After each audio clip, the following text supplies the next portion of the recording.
wabarakatuh. Kali ini kita akan membahas 5 cara mengatasi inflasi menurut saya pribadi. Seperti yang kita tahu, inflasi itu menurut pemerintah itu bisa 4-5%. Tapi saya setuju dengan Timothy Ronald ya, bahwa inflasi itu tidak segitu. Inflasi itu bisa di angka 10-15%. Oke, langsung aja. Yang pertama, cara mengatasi inflasi itu adalah kita gulung uang kita di bisnis. Bisnis itu misalkan kuliner nih. Kuliner itu bisa cuannya bisa 100% sehari. Kalau kulinernya viral, rame, disukai banyak konsumen, ataupun di bisnis yang misalkan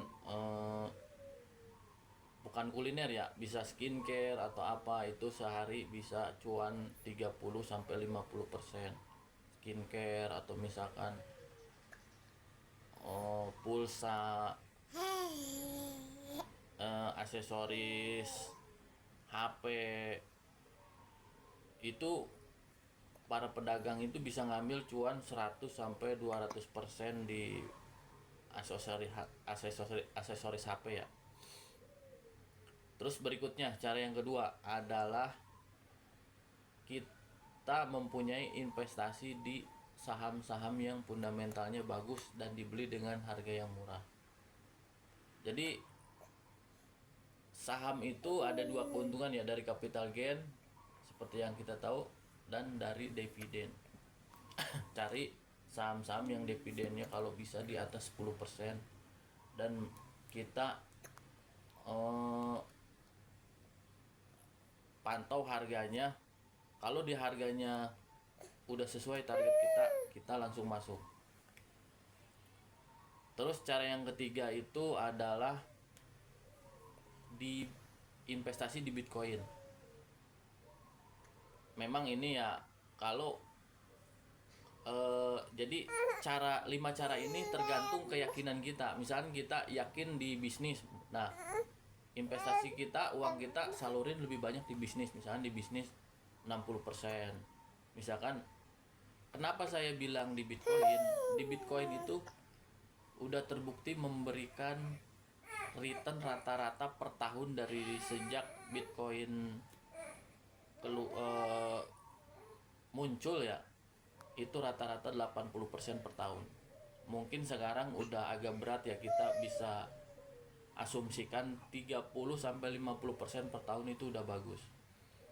Kalau mungkin yang belum merasa yakin, bisa posisi sedikit dulu, 5% dari nilai investasinya atau 10%. Tapi di rentang Bitcoin dari ada itu memberikan APR 80% per tahun.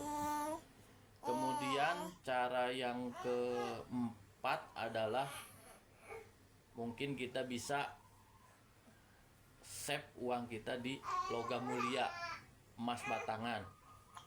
Itu udah terbukti, banyak yang membuktikan bahwa emas batangan harganya terus naik ya. Dari dulu saya ingat 500.000 per gram, sekarang kan udah 1.300.000 ya. Terus cara yang kelima itu di properti. Itu bagi yang uangnya udah banyak, kita bisa cari properti yang strategis. Nah, kita bisa masukin uangnya di sana. Tapi kalau misalkan uangnya masih sedikit ya, mungkin di yang 4 tadi, di bisnis, saham yang fundamental bagus, yang dividennya bagus. Yang ketiga itu di Bitcoin. Yang keempat itu di emas batangan. Dan yang kelima, kalau uang kita udah luber, kita bisa taruh uang kita di properti. Mungkin sekian dulu tip kali ini. Salam cuan selalu. Assalamualaikum warahmatullahi wabarakatuh.